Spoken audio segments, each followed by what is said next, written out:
like the idea of a man who, I'm gonna say he's faithless, but who may have considered himself a god in his industry. And when we meet him, he's already been humbled and looking for a hit. And the idea that someone who tries to use God to his advantage. I mean, that's what was interesting. You know, he went from David to king, you know, or King David, and he was humbled, and everyone could see it but him.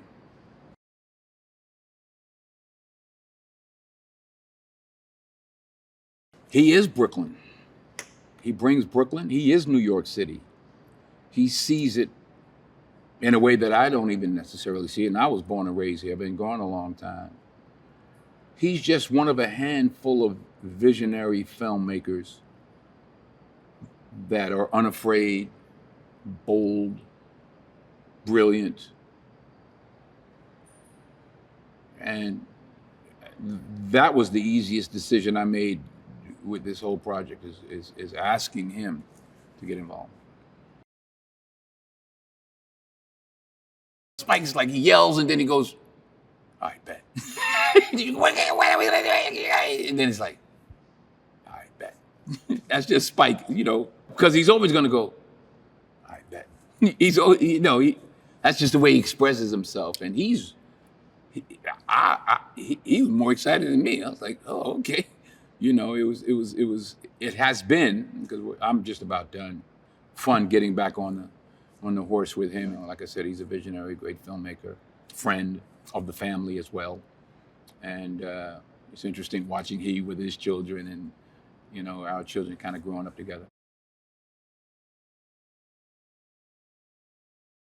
Academy recognized what many of us have known for a long time. Jeffrey is a great actor. A thorough, I started moving like that because he's musical to me. He's a dancer. He's rhythmic. He's smooth and in the pocket and quiet and confident. So it's easy to hit the ball back over the net with him, you know, and unselfish, which is not to say rare for an actor, but he's an unselfish actor.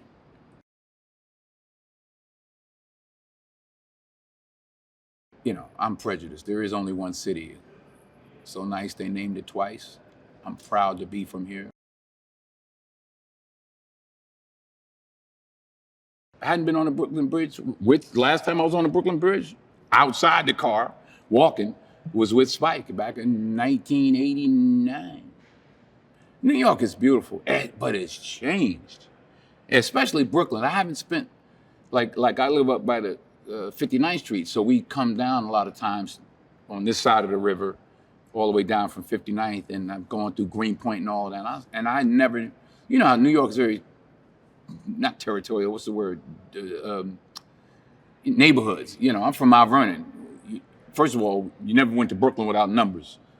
Coming from Mount Vernon, we did not come to Brooklyn unless you had the right amount of people with you, because you may not get out of here. But that was then.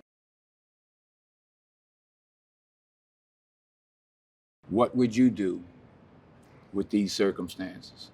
It's the morality tale for me.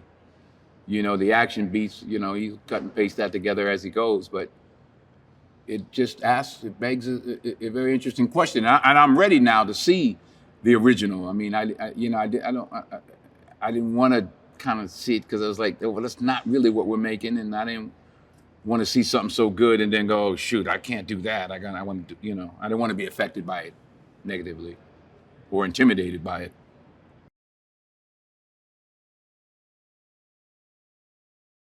I had seen the samurai films as a kid, but I was just going to the movie theater. So Rashomon, that's when I really became aware of the master Akira Kurosawa. And the premise for Rashomon I used for She's Gotta Have It, my first film. And as you see, my office is like a museum. And one of my prized items, whatever you want to call it, is a portrait of Kurosawa that he signed to me with the paintbrush.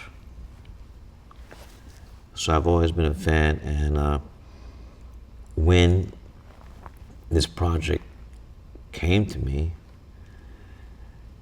I was in.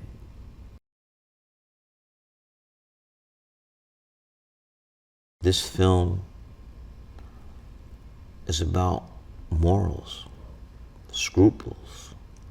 It's a moral dilemma. And we got to give credit to Ed McBain, who wrote the novel. The novel was first, then Kurosawa adapted it. And what's great about this is that I know the audience members, the people who see this film, are gonna ask themselves this question: what would they do if they were in a spot like Denzel is? His character is, and David King, his character is in this film. It's a moral dilemma. What will you do to save a young man who's not your son?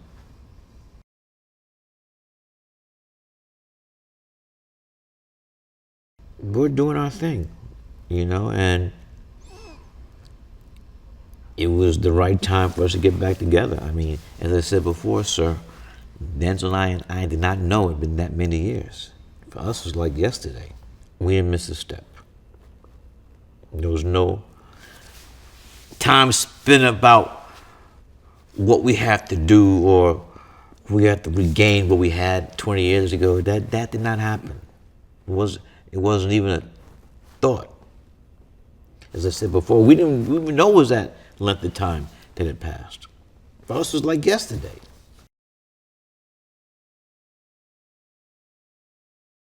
Number one, I give love to the cast and director, Kim Coleman, who's cast many of the Spike Lee joints. And when you're a director, you're like the general manager of a team. You gotta put, you gotta put your team together. And I've always had strong ensemble groups, and Denzel wants the best people that he's playing with, that he's surrounded with.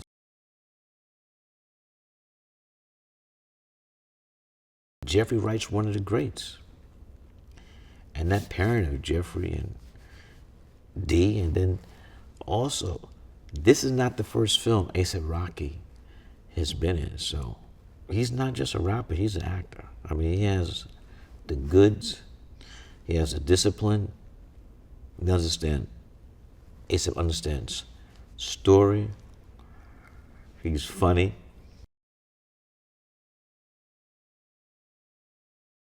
A lot of those scenes, Denzel was the thing where he's doing Nas's lyrics at the end. That's not in the script. He surprised me. He pulled one up. He did his research, and that song's from Illmatic. And Rocky, of course, knew it was. So they were going back and forth, toe to toe. It's a great, great scene.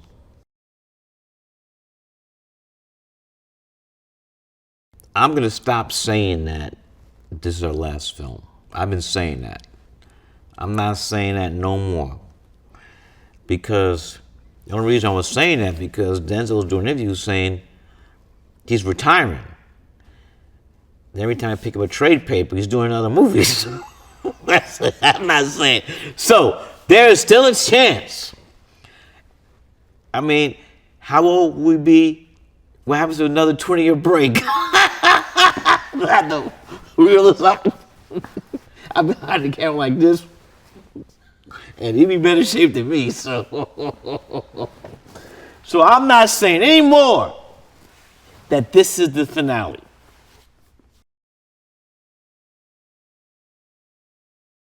I'm a connoisseur of music. Music is a staple of Spike Lee joint. I worked with Michael Jackson, Prince, Aretha Franklin, Miles Davis. And you want me to go on? Public Enemy. So I know music, and I know how to use music in my films.